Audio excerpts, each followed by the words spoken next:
नमस्कार दोस्तों, आज के हमारे इस वीडियो में हम आपके लिए पौष मास में सुने जाने वाले संकष्टी चतुर्थी की व्रत कथा लेकर आए हैं। किसी गांव में एक सेठ सेठानी रहते थे। उनके एक बेटा और एक बहू थी। उनकी बहू का नेम था कि वह पहले सबको भोजन कराती, उसके बाद स्वयं भोजन खाती।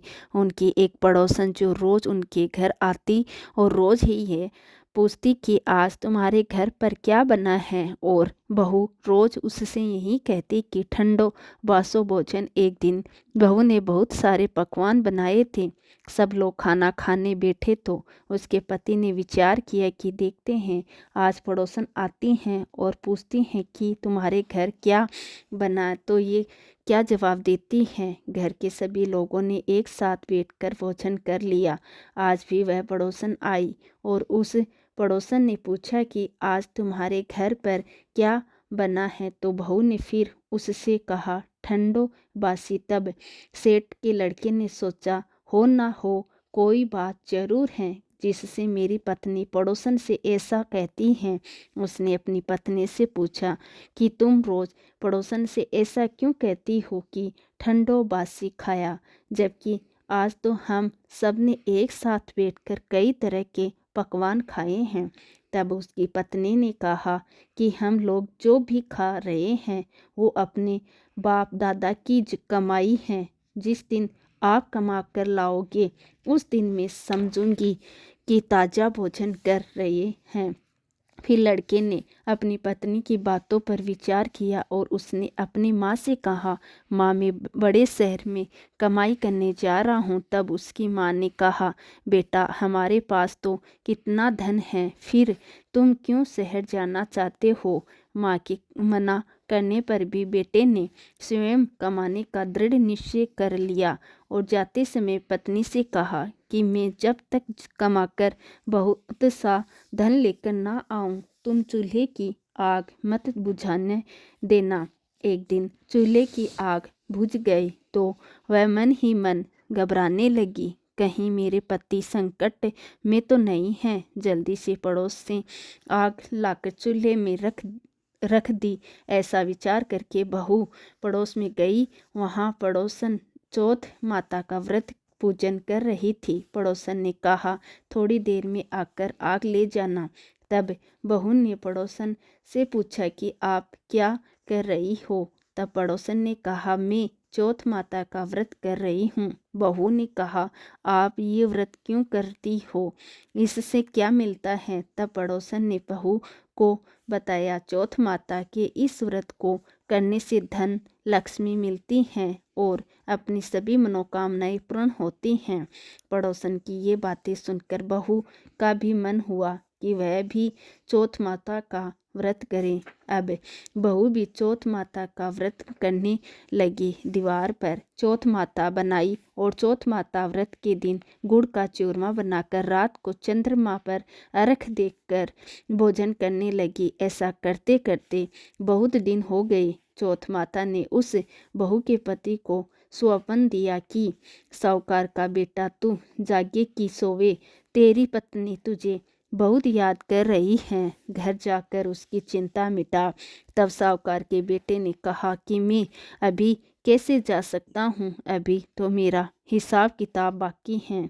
एक बार हिसाब किताब चुकता हो जाए तो मैं जाऊं। तब माता ने कहा, तू दुकान खोलकर बैठ जा, तेरा हिसाब किताब चुक जाएगा। अब तो चौथ माता ने जैसा कहा था वैसा ही हुआ। उसने घर जाने की तैयारी की और गाड़ी भरकर धन दौलत लेकर निकल दिया। रास्ते में एक बड़ा सा काला नाग फन फैलाए बैठ गया और साहूकार के लड़के से कहने लगा, आज तो मैं तुझे डसूंगा, छोड़ूंगा नहीं, आज तेरी आयु पूरी हो गई है। तब सेठ के लड़के ने कहा, आज चौथ माता ने मुझे सपना दिया है तो मैं अभी अपनी पत्नी से मिलने अपने घर जा रहा हूँ। वहाँ मेरी पत्नी खूब चिंता कर रही है, मैं उससे मिलकर जरूर आऊँगा। नाग ने कहा, तुम सफल पूर्वक घर जाओ, मैं तुम्हें जाने दूंगा, और तुम लौट कर नहीं आए तो मैं तुम्हारे घर आकर तुम्हें ढस लूँगा।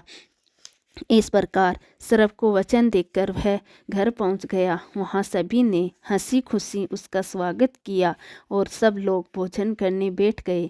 साहूकार का लड़का बहुत उदास था, तो उसकी पत्नी ने पूछा कि क्या हुआ, तुम उदास क्यों हो। काले नाक वाली सारी बात अपनी पत्नी को बताई और लड़के ने कहा, यदि मैं उसके पास नहीं गया तो वह घर आकर मुझे ढस लेगा। लड़के की पत्नी बहुत चतुर थी। उसने कहा कि आप घबराओ नहीं, लेट जाओ, मैं एक उपाय करती हूँ। पत्नी ने कमरे की 7 पेड़ी धोई। पहली पेड़ी पर रेत, दूसरी पर इत्र, तीसरी पर गुलाल, चौथी पर कंकु केसर, 5वीं पर लड्डू पेड़ा, छठी पर गादी गलेजा और 7वीं पेड़ी पर दूध का कटोरा भर कर रख दिया। इस प्रकार वह 7वीं पेड़ी सजाकर बैठ गई।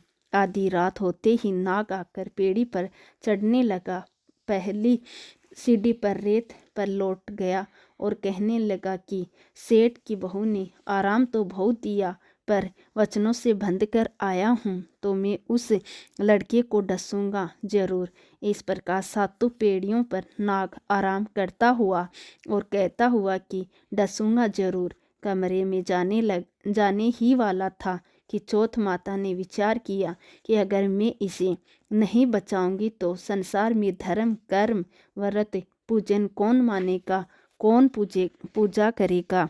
अब तो गणेश जी, चंद्रमा जी और चौथ माता ने उसे बचाने का विचार किया। चंद्रमा जी ने उजाला दिया, चौथ माता ढाल बनी और गणेश जी ने तलवार लेकर नाग को मार दिया और ढाल से ढक दिया।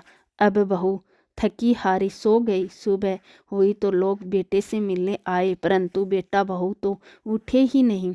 बहुत देर हो गई तो माँ उन्हें उठाने गई। माँ ने 7 पेड़ियों पर जो कुछ देखा तो वह बहुत घबरा गई और बेटा बहू को आवाज़ लगाने लगी। बेटा बहू उठे तो देखा कि एक ढाल तलवार वहाँ पड़ी है। जब बहू ने ढाल उठाई तो काला नाग मरा हुआ पड़ा था। बेटा बहू ने सोचा, आज तो धर्म कर्म करने से हमारी रक्षा हुई है।